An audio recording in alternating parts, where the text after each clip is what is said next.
Hi students, I am Mrs. R. Ambigeshwari, Assistant Professor, Department of English, KCS Kasinadar College of Arts and Science.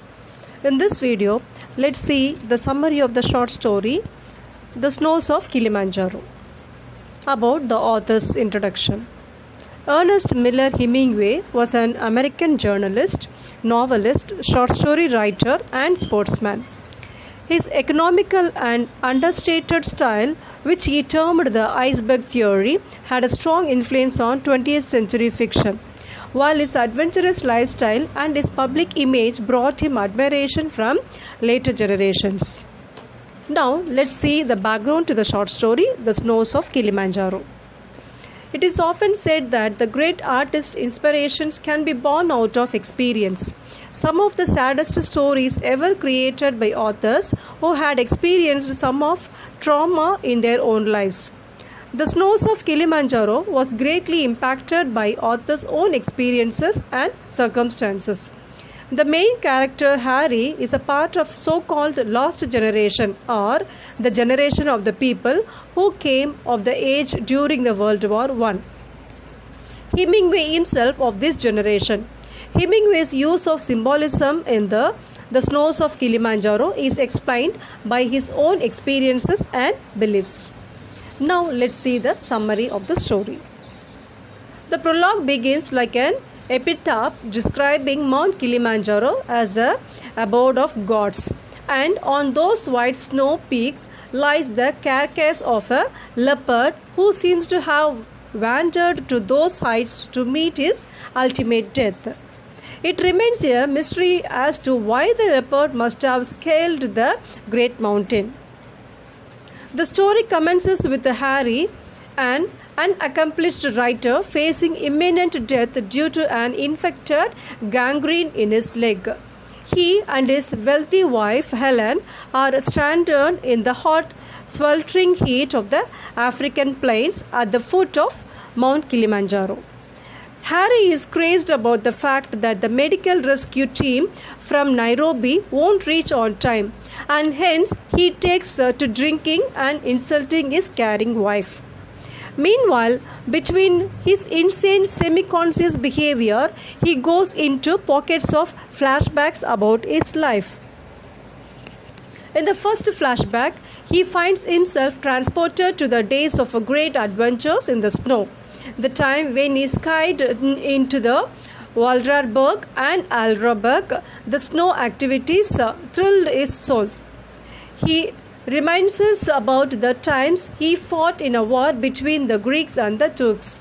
It occurred during the harsh winter months, bringing great loss of life. He remembered Bulgaria, the mountains covered with snow, the memories at the Maldron's house for a week, where the owner of the guest house lost everything while gambling. The bombings of Austrian officers trained during another significant winter, and how he escaped it.